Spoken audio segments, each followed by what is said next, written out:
A few months ago, I was fleecing Twitter for good ideas, and Adam Markowitz swooped in with a meetings app that, well, it was nice. So nice that I slid right into those DMs, see if he was down to talk about it. Adam Jason? Markowitz.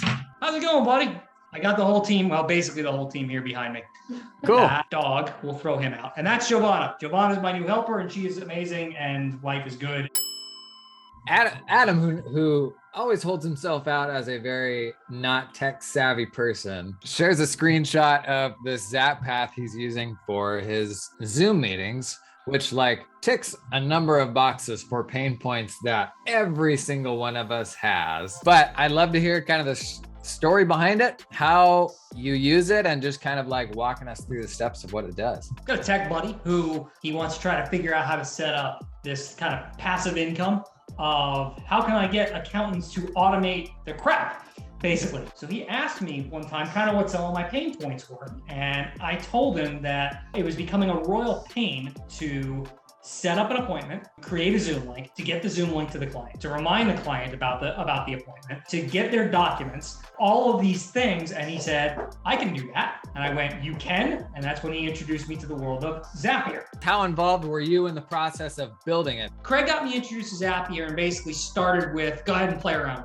So he's linked Acuity to my website. So now when somebody makes an appointment there on my website, goes straight into the calendar, life is good. Well, he said to me, you can have Zapier start creating all these other things you want to have happen so you don't have to think about it. And I started with just create the Zoom link. Okay, somebody makes an appointment on my site, Zoom does its thing, creates a meeting, creates a link, life is good. And then it was, can it create something for me where all my clients can dump all of their documents in there, safely, securely. We use Dropbox and all that. So we said, sure. And he said, here's how you do it. And he showed me how to link up the third step of this, that it would create a folder in Dropbox. And then ultimately he created what I guess is the API here, the no code stuff, which is that post in step 4.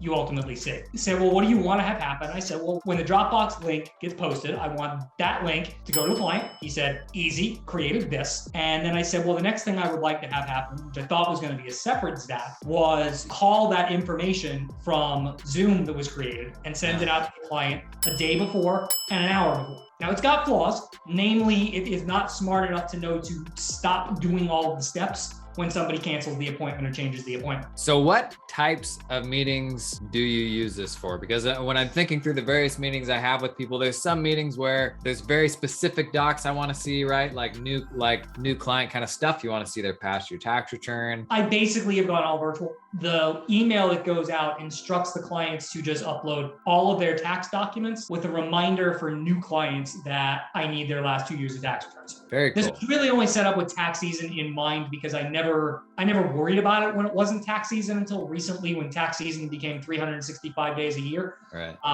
Because I always thought, November, who cares? If somebody needs an appointment with me in November, I'll just go through the steps. Yeah. But I'm finding that generically this works pretty well because it also gives somebody the ability that if they need me to see something, they have the folder with which to drop it in without me doing it. You said one wrinkle is if they cancel, it doesn't stop that process. Is there any other things you would do knowing what you know now to build upon this further, or any other thoughts like that? Yeah, I mean, when people make multiple appointments, they end up with multiple new folders. The biggest pain point with this for me is when an appointment gets canceled, I don't have a way to stop the process. When you create a folder in Dropbox, is that just like a public ephemeral folder they can dump stuff into? Do they have to have a Dropbox account, anything like that? It's a one-way folder. So it's just basically a link requesting. It creates just a request link. Okay. Yeah, it's a link request on their end. So this request, does this go to your own internal file structure, how you manage things, or is it just kind of like this external sort of pass-through spot where they park it and then those files get taken to wherever you actually want them? I have a subfolder for personal tax files for every year, and this creates a folder for every client who has a meeting. If they end up not turning into clients, I just delete the folder.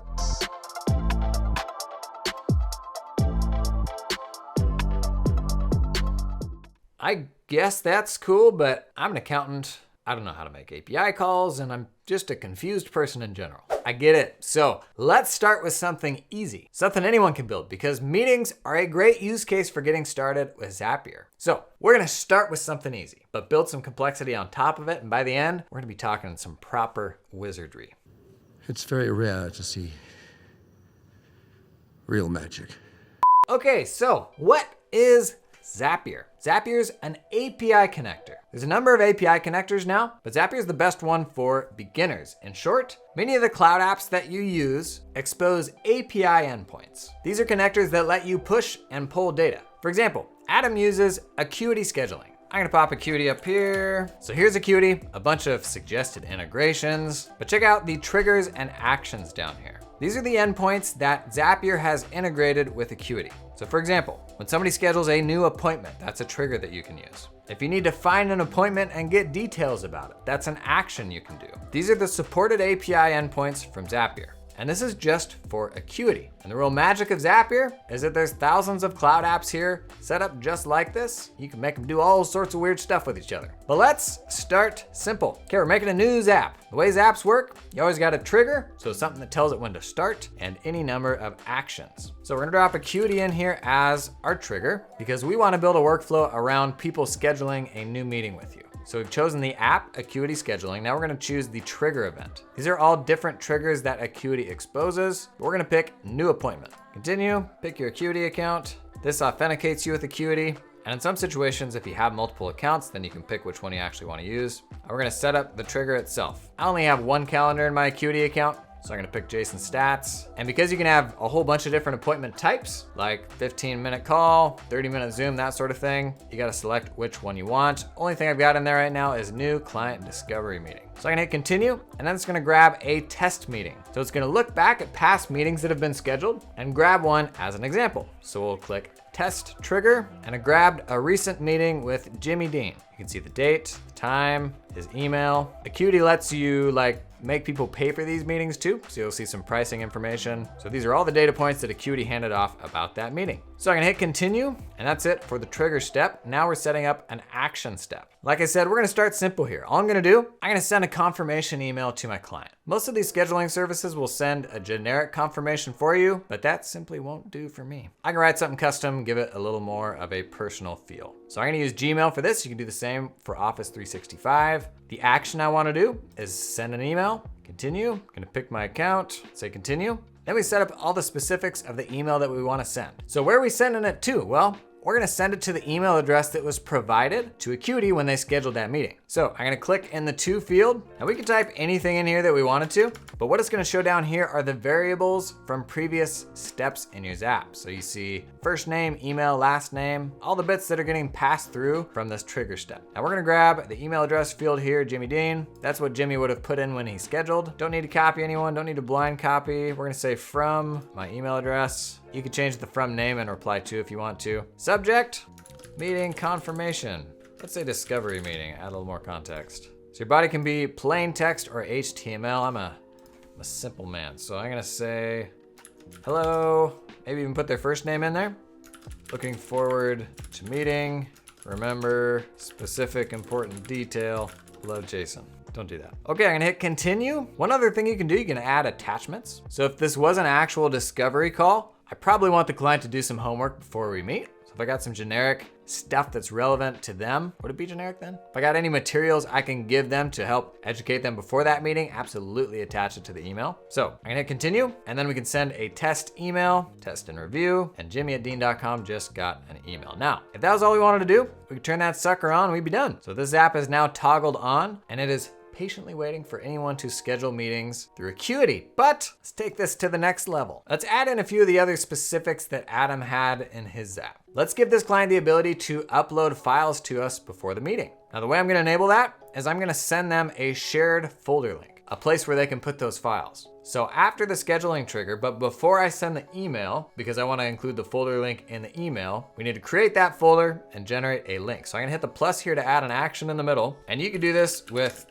just about any file service you use. I'm gonna use Google Drive. This could be ShareFile, could be Dropbox. Our event is going to be create a folder. Continue, pick my Google Drive account, pick my Google Drive, what parent folder you want the new folder to live inside of. I'll just use like the root folder, and then a name for the folder you want to create. Probably want this to be unique, so Jimmy Dean may not be enough if later on another folder was created with the same name. So why don't we do Jimmy space Dean space the date that he scheduled the appointment, or the date of the appointment. So that'll be the folder name. I'm gonna hit continue, test and review, pop over to Drive, and here we go. Jimmy Dean, October 12th, 2021. So we got a folder, but by default, that's gonna be a private folder. Google Drive has another action that lets you modify the sharing properties of a file or folder. So I'm gonna use the Google Drive app again, and we're gonna use a different action called Add File Sharing Preference. I'm gonna hit continue, same Google Drive account, same drive. Now, right here, you can put either a file or a folder ID. So I'm gonna click in here, and this is gonna try to guess by pulling files that are in my Google Drive, but I don't wanna do that. So I'm gonna toggle to custom, and that's gonna look up at the previous steps in the Zap to see if there's data that I wanna pull from there. And I do. So from the create folder step, I'm gonna grab the ID of the folder that we just made. I'm gonna drop that bad boy in there. Our sharing preference is going to be anyone on the internet who has the link can edit it. That'll let them upload to that location. This is probably something you're just gonna use for exchanging files for this meeting. Probably not something you wanna leave forever. Put my domain in there and hit continue. So test and review, see if it goes out and finds that folder. It does, and it just changed the permission type to anyone. Now you'll notice a byproduct here is we've got a shareable link. Hooray! So I'm gonna close this and add that to our email. So in the body, right before this, I'm gonna add a bit that says, please upload XYZ to this folder. And then we're gonna open up that step 3 we just created, show all options, and here's our shareable link. Easy as that. I'm gonna hit continue. Go ahead and retest to make sure I didn't just break something. And I got a notification that jimmy@dean.com is not a real email address. Okay, we could be done and turn it on, but we're not. What else can we do? If we look back at Adam's app, he had a couple more things in here. He would create a meeting link with Zoom. So Zoom's got an action where you can schedule a meeting. Then you can include the URL for that meeting in the email. Adam also sends a reminder email before the meeting itself. The way this works right now is it waits to send that reminder email until a fixed period of time before the schedule date. And like Adam shared in that Zoom, that doesn't really work if they cancel the meeting before that happens. So what's a different way we could send a reminder email? Let's go back to Zapier. And if you remember, there were a few different triggers you could use with Acuity. We're gonna pull up Acuity. We scroll down here, supported triggers. One of them is appointment start. It triggers at a specified time before an appointment starts. So if you wanted to send a reminder email, this is one way you could do that. You could actually have a separate Zap that hangs out and only runs, say, 24 hours before the meeting is gonna happen. You could even make that email contextual based on whether or not they had uploaded any files yet. So if there weren't any files you expressed in that email, hey, be sure to upload those files. If there was, maybe it's just a thank you saying, looking forward to meeting with you tomorrow. Now you could go absolutely wild with this because Zapier integrates with so many apps. For example, you could integrate invoicing into this. QuickBooks Online has a pretty good Zapier integration. You could do the same with Xero, but if you look at the supported actions and triggers, you could create an invoice. If you took payment from someone through Acuity, you could create a sales receipt. Automating stuff around the accounting system's kind of a gateway drug because there's so many things you can do. Another one I like as a ShareFile user is you can even pull in stuff like delivering the return itself when they schedule the meeting. So if you want to meet with them when they take that return, you send an email saying, hey, schedule a meeting, I'll send you the return and we'll go over it together. You can even build the delivery itself of that return into your scheduling workflow. Your mind kind of starts spinning when you start thinking about requesting 8879 e-signatures, following up for Google reviews. There really is a lot you can build around this. Now, I'm overwhelmed. Here's a helpful thing to take a look at. Head over to popular ways to use Zapier. It's Tom! I like you better as a used car salesman, Tom. Anyway, scroll down here, pop in a few of the apps that you use. So let's say ShareFile, Slack, and Office 365. What it's gonna do is down here, it's gonna populate the most popular Zaps that people set up using the tools that you provided. This can be an interesting way to kind of get your wheels turning because the hardest part of Zapier is probably not building the Zap itself, but like ideating what sort of Zaps would make your life easier. Kind of requires remapping your brain to a degree. So scheduling, a great use case for getting started with Zapier. If you don't have a scheduling app yet, There's a bunch of pretty good ones. Even Office 365 and G Suite handle basic versions of it now. I wouldn't get too caught up on which scheduling app to use. Just be sure you've got one that's got a good Zapier integration. Pretty neat, right? Hey, if you're into this sort of thing, I just launched a newsletter where I share this sort of stuff every week. Check it out at subscribe.jason.cpa. I'll throw a link to that below. And if you got a spicy meeting scheduling zap, you can share these zaps by just copying a URL. If you got something cool, throw it in the comments and we'll all get a little bit smarter together.